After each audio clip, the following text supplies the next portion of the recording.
Good afternoon, ladies and gentlemen. Doug here from Huntcast Podcast, and we're going to do our bow breakdown on the APA Black Mamba 29.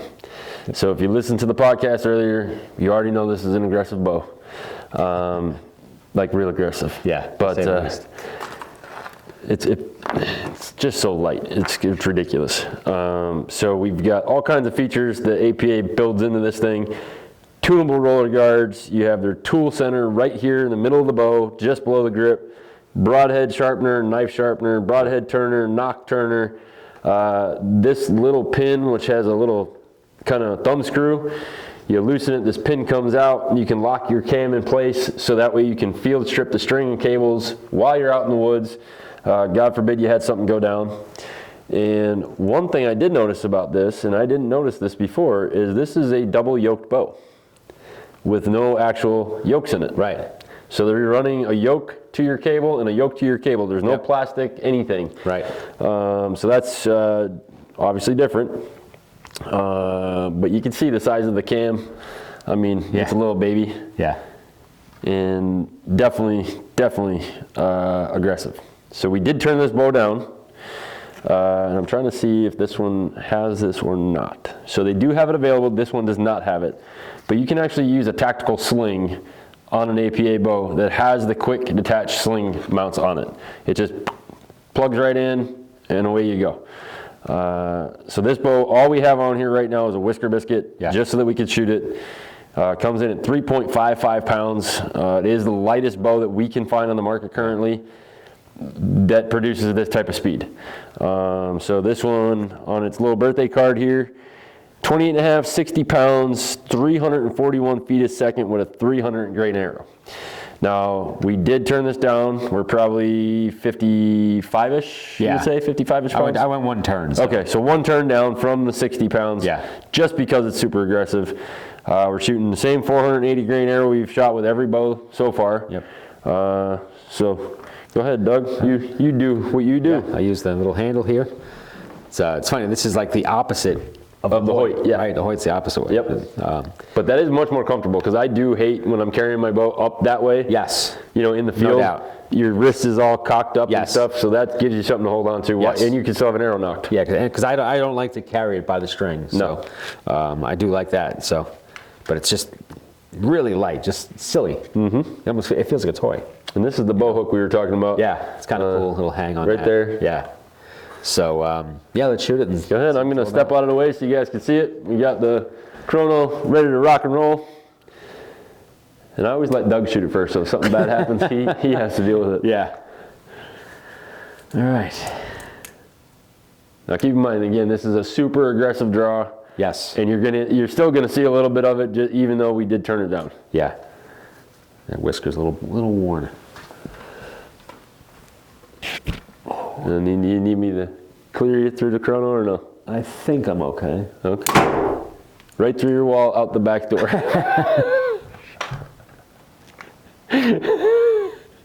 Yes, that just happened on video. In case you. Yes. Right through. And you heard me ask him if he wanted me to clear him. They look good. And that bow came in at 260. What was it? 262. 262. I'm pretty sure you sent that arrow out to your yard. So that's no editing. That's live. I can't even stop laughing. I couldn't even get the blind open. All right, well. So 262. 262. So we turned it down a little bit. Every other bow we shot was at 60 pounds. Yeah. At 29. Yep. This is 28 and a half. Yeah. We gained 8 feet over the primes, which were 254. Yep. And we are about the same. No. Yes, we're about the same of where the persist was. Yes. At 2960. Yes. So imagine turning that up, that little extra one turn, you're going to pick up, you're 270-ish. I was just going to say. All day at 60 pounds. 270, yes. With a 480 grain arrow. Yeah. And I apologize that we're laughing because that Doug literally just put those balls up. Yeah, right through that wall. Yeah. But went right through it. And so to be safe, I'm going to shoot it, but not through the chrono, and make sure that I don't send one through the wall. There is no sight on this bow, so. So I'm just going to throw this into the target so we don't shoot anything. But I do need your release. Yes. So if you remember in the podcast, I did say that in this bow in my hand kind of feels like a toy already. Just I didn't even draw it yet, and it feels like a toy.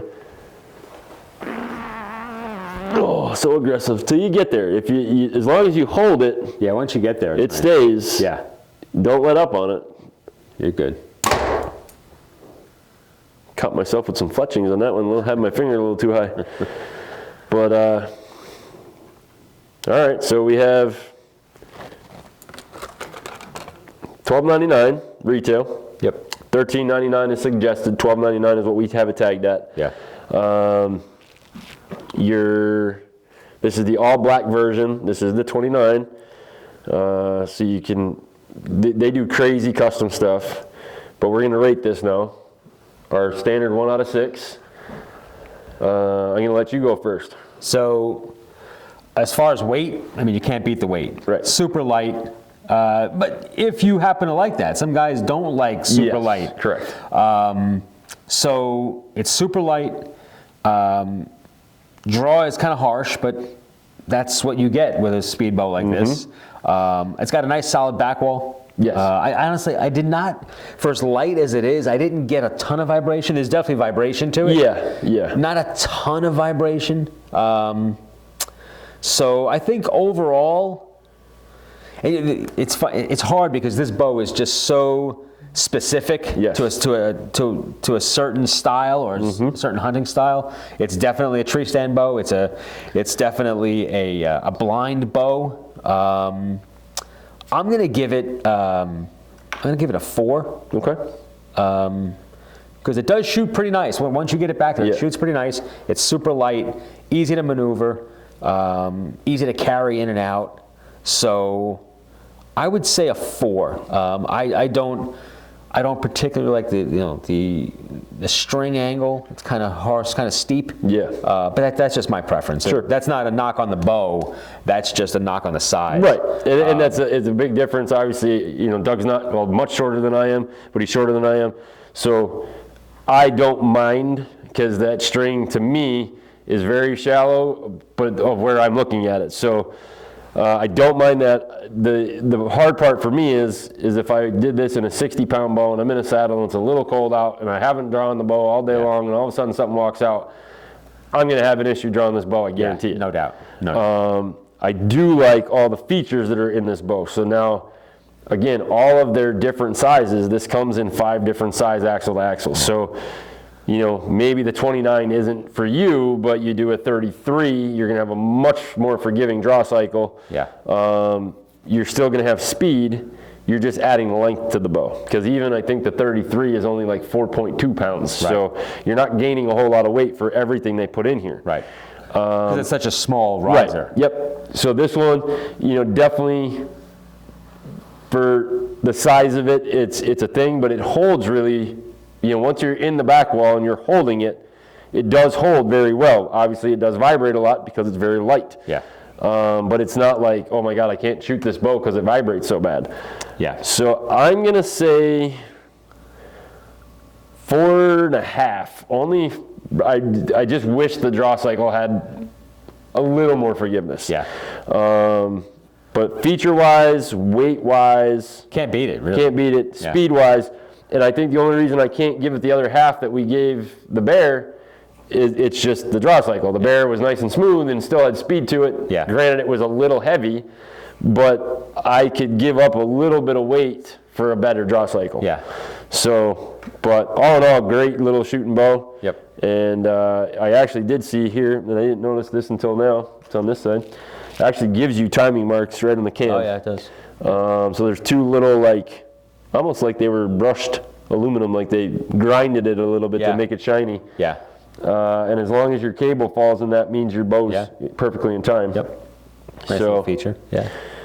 Make sure you check them out, apaarchery.com. This is the Black Mamba 29. all kinds of weights, all kinds of sizes, and then their big, bow that we didn't get to the shop this year is the King Cobra Pro, which is like crazy stuff they have going on with that bow. But don't forget to check APA out. It's not a very often talked about name, but it probably should be, because they're building some bows with a lot of cojones behind them. Yeah. So if you're local, come down to the shop. Yep, come down to the Shoot shop. it for yourself. You can check it out. Yeah. We've got a rest on it. We'll play with the draw weight. Yeah. Again, one turn, I can only imagine that took it down a little bit. It didn't go crazy. Yeah. But at 262, you bump back up to 60 pounds, and you're going to be playing in that 270 area. Yeah. And we're shooting a 480 green arrow. Right. So, yes. I mean, you throw something super light in it. 425 or something, it'd be screaming. It'll be screaming. So, yeah. And we're going to go try to find the other arrow that Doug shot into his yard. Yeah, we'll go out in the yard and see if we can find that arrow. And stay tuned next week. We're going to do an Athens Axis 31, and we're going to talk about the new Mamba archery arrows. No affiliation to APA, but it just seems fitting that we did the Black Mamba bow, so now we'll do the Mamba archery arrows. So make sure you hit that subscribe button, click the little bell for notifications. We'll talk to you guys next week.